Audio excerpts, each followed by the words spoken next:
So we're going to use two different applications, both Exaction and Edpuzzle, and they're both very similar. You have those video clips that you like to use, you like to show them in class, but it's a very passive way of learning. The kids watch it and just kind of, they're supposed to take it in, but how do you really know that they took it in?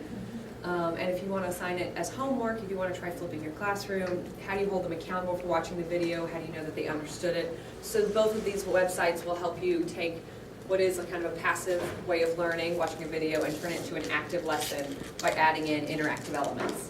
So we will go through both of those today.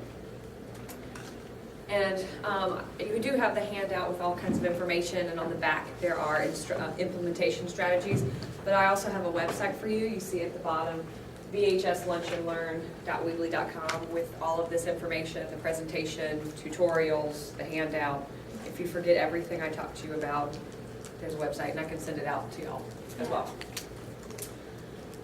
So again, basically an overview. You take a video, you can create it, you can find one on the internet, whatever floats your boat. You upload it, and then you add in interactive elements. Your favorites will probably be questions. There's multiple choice, true, false, click, open response.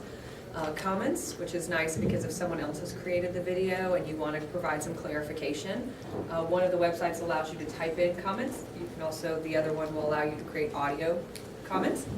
And then of course you can create an entire audio track if you so choose, which is great for the foreign language teachers because you can do it in target language. Both websites are pretty easy to find video.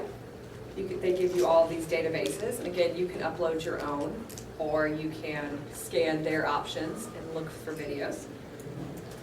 You can trim them, so if it's like a 10-minute video, you can cut it down to your length. When you add in the questions, there is an assessment tool, so you can see each child, whether they watched it, the grade they got on the questions, and whether they turned it in late or on time, and there is a way to prevent them from skipping the video, which is nice, so you actually have to watch the video. And then I told you both of these websites do the same thing.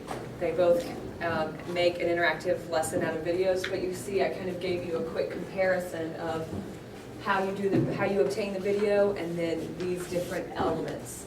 If you're wanting to start with one, I would kind of recommend starting with Edpuzzle. It's a little more basic, as you can kind of tell, less checks, which means it's a little more user-friendly because it's just very straightforward. Once you feel like you've done one Edpuzzle, you've really mastered Edpuzzle if you've created one. Then you can go on to Exaction, which has a couple more options, a couple more elements. There's a pro version if you want to pay for it, but I say go with the free, basic. It's got enough for you. But we're going to practice making them today, so don't fret none. I did give this to you on your handout, a basic overview of the differences. I find the big one that matters for me is how the kids view the lessons online. For one of them, you will give them a class code and they just go to the website and they have the video once they enter their code and they create an account. The other one, you kind of create an entire class and you assign it that way. You can embed these directly into eClass, which is kind of a way to circumvent having to have them create another account, which we know they all forget all of their username and passwords. So the fact that we have our learning management system kind of makes it a little easier. And you can share these with your colleagues and use each other's and kind of copy and paste. And you can use ones made by other teachers instead of making your own all the time. So don't worry, you don't have to reinvent the wheel every single time. So let's look at one and see what we're talking about here. So I created this one. Let's just rewind. I just found a video and then, oops, I'm sorry. Let me back it up a second. So I will make you watch it from the beginning, but we'll start about here. There's no one. Ignorant of geometry, enter here. What I like is that I added in just a notice that they didn't mention. I just saw something that I wanted them to make note of, and I put in a little And the comment. great Archimedes was even And killed by same a thing soldier. here. And you can change how long you want the comment to appear. But then we have a question. And I did a multiple choice question. They click on their answer. And what I like about this is they instantly know whether they got it right or wrong. Because, obviously if I ask them a question in class, then I can tell them whether they got it right or wrong. But if you do this as a flipped classroom assignment, you want them to get that instant feedback. And I know that that term flipped classroom is used a lot. You send them home, they do their homework, they watch it, and then they come back. But my problem with flipped classroom has always been, how do you hold them accountable? Like, how do you know that they watched the video? And this assessment tool is your way of making sure that they watch it. And it's their way of knowing whether they got it right or wrong. If you get nervous about doing a whole flipped classroom and sending it all home, because we know we have digital equity issues and not everyone has a device and access at home, I recommend kind of doing an in-class flipped model, which they would have their devices, we could use some from the media center, give them these videos, let them watch it, and when they've mastered the concept, then they can move on to the next task. So it's kind of like an in-class flipped method. So you could do it like we're doing now, have the whole class watch the video at the same time, answer the questions orally, answer it on paper, answer it on their remote, their student remote system. Back channeling is kind of neat, if you've ever heard of that. There's a lot of different websites like Today's Meet, where the students would have a device and they can type in their questions, their comments, whatever comes up. And then you as the teacher have kind of an ongoing feed of what the kids are thinking. You could have them answer it that way. Instead of doing a whole class viewing, you could have them do it individually at their own time. You could put them in small groups. So what I like about this is there's a lot of different applications with just the same website, the same video. You could even use the same video, but create different questions to differentiate your lesson. Your high flyers get more open-ended questions, and your kids who need more structure can get the multiple choice and the true-false questions. So there's a lot of different choices here. That's Zaption. I'll show you one on Edpuzzle. I did this one, just rewind a little. This is just a PowerPoint that I created in class, that this is how I show my lesson. So again, I told you can find a video, like you just saw that I found a video and added questions. You can also create your own. You can probably see I used Screencast-O-Matic to record this lesson. And then what I like about Edpuzzle as opposed to Zaption is you can tell all of these are questions. Before you just saw little tick marks that something was coming, but you didn't know what it was. I like that the kids know, like, you're about to be asked. And so it just comes along. I'm not going to make you listen to my voice forever. And then who's offering the lion? Lucy, who's offering the lion? The cook. Is the cook offering the lion or is the man offering the I lion? think it's the man. It's the man. Good. See, and I like this rewatch option. So we submit it and it says, great. Oh, continue. Yay. Oh, please. And we'll keep going. And you can see that you can put as many questions as you want. And then what I like about this is you can also use open-ended questions. So it doesn't always have to be a multiple choice. Are you kind of getting basic concept, take a video, add interactive elements? That's straightforward. So if we can just make one. If you go to Edpuzzle, I kind of think it's a good place to start. Search. There are videos created by others. So you could just use their videos and kind of get an example. Notice it says you can paste a video, paste the URL, so if you find one on the internet, feel free to just put it here. But then they also have these nice links to other websites where there are videos. So let's, National Geographic, find one. And then you could start previewing it to see if you even like the video. So let's say we watched it, we like the video, we want to use it. We say use it, and then here it is. So this is what I was saying. On Edpuzzle, you see you have 4 things you can add. We're in the crop section right now. You see you have little red tabs at the bottom. You want to crop it because you don't want to show a 25-minute video. You just want to show a little bit of it. You crop it. You can add in an audio track. I don't know if you've noticed on the side, it says things like, show me how, why would I want to do this? They have their tutorials built right in. So if you get confused on how to use it, Edpuzzle kind of holds your hand through these little steps. Notice it says for audio track, you record an entire audio track for the video, which is neat for, especially foreign language teachers, because we can take a silent video and we can do it in the target language. As a Latin teacher, there's not a lot of videos in Latin. So I can now make the videos in Latin. There's audio notes. You can just kind of insert real fast, kind of imagine like in Saved by the Bell, Zach Morris, just time out.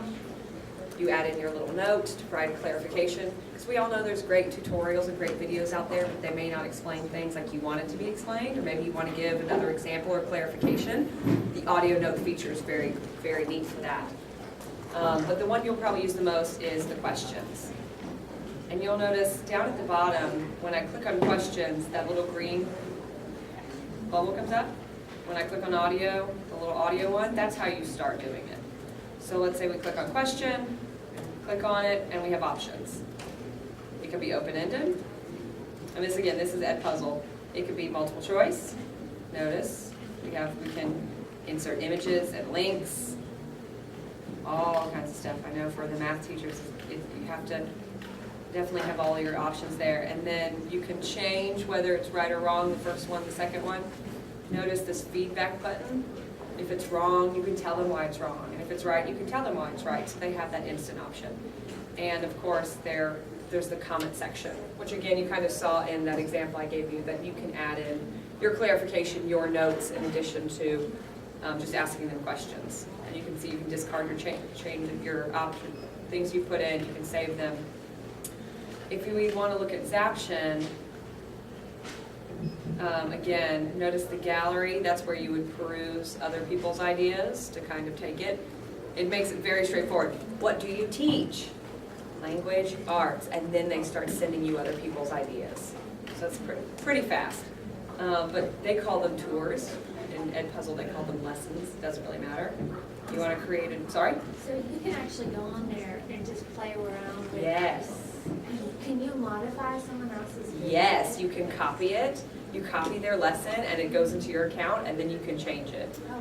which is really nice because there's some great things out there where I'm like, oh, you missed a good point. That would have been a good question there. Or, oh, I want to add in this comment. And you see, as soon as you create, you can upload one or browse. So let's just, oh, sorry, we probably should have picked one. We will search for a video. And notice again, just like Edpuzzle did, it has all of these options as far as websites where you can look for videos. So I just think Nat Geo videos sometimes are pretty neat. And very similar, you're noticing. It says, add this video to my tour. We add it.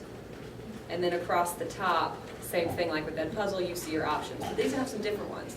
Text, kind of in Edpuzzle, it had that comment feature. But I like this one. You can add in a slide, an image slide, like a picture, or a drawing. If you have to do equations, if you have to do maps, label anything, that's a great feature to add. They have open response questions, again, multiple choice, and check boxes. So you're seeing how this one kind of overlaps with Edpuzzle, but it's a little fancier. But I like the encouragement. Great job on the side. You're online. So let's say we want to add in multiple choice. It's a drag and drop. Drag it, and it even tells you, drop this element. And then you just type in whatever you'd like. And we don't necessarily have to do anything now. Delete. So when I showed, I'll go back to that slide, but you'll see what's missing. They have the Pro feature I mentioned to you, if you want to go that one. That's why some of these are blacked out. The big difference I find between Edpuzzle and Zaption is that audio feature of Edpuzzle. If that's really something you want to do audio notes.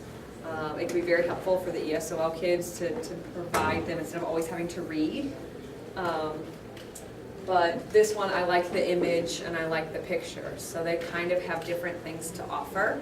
On the back of your handout, I kind of gave you the two things I like about Edpuzzle and the two things I like about Zaption. Edpuzzle has a Chrome extension, which is neat because then if you just add it to your laptop, anytime you go to a YouTube video, it'll be like, do you want to edit this in Edpuzzle? And I'm kind of like, yes I would, that's a good idea. And it kind of prompts me to remember that I can turn this into a lesson. But I think either one is helpful and great, and since you can embed them into our learning management system, it's pretty straightforward. So I gave you some other ways I thought, you'll notice on the bottom of your worksheet, I gave you all kinds of ways I thought you could possibly implement them. The big ones I think you would want to do would be either a flipped classroom, whether it's in-class flipping or outside flipping, have the kids work on it at their own speed. Differentiation, as I mentioned, you can put different types of questions and give different kids assignments from there. Or having kids do it as a student project. They can, let's say, go somewhere, film it, and then make like be the tour guide and make a little virtual field trip. So all of these different ways you can kind of get it started. The video, as I said, you can show it as a whole group. which is neat because then you can kind of jump into discussions and just kind of use it as an introduction. But it's not, you don't always want the kids to just have the group discussion without getting to share their thoughts first, which is neat with the open-ended and discussion features of both of those. And so I gave you a couple more ideas. Do you make tutorials and put them up for, do you ever have to make them for your kids to help them through? Podcasts. There you go. Absolutely. You'll notice you can use it for really any subject. Writing prompts are great for language teachers, and I mean, really, don't we all have to write essays in our classes? So it's a great way to start that out. And it's also a tool if you can put it in the hands of the kids. So I kind of wanted to give you some time to play with them and kind of experiment and look for videos while I was here. But that's all that I wanted to share. Do you have questions? I have a question. So I was thinking about using this as like a reviewing for the milestone EOC. Oh, yes. So like I could give like each group a chapter and they could do their own video and they can Yes. make it public so that anyone from any of my classes can look at. Absolutely. In fact, Yes. what I would have them do is share the link with you, and then you would copy it and go to the embed code, and you could put it right in eClass. Okay. So that way all the kids had access to it. So if I needed that, can I come to you for help? Absolutely. Okay. Yeah, absolutely. I think that would be great to have the kids make the video to show their own mastery of it. Yeah. And then you could act as just the collector, and they send you the link, you copy it as your own, which would be great for the future anyway. Yeah. Create a little library. You take it as your own, and then you put it on eClass where every single kid from every single class has an option. That's That's nice. very good. I like that.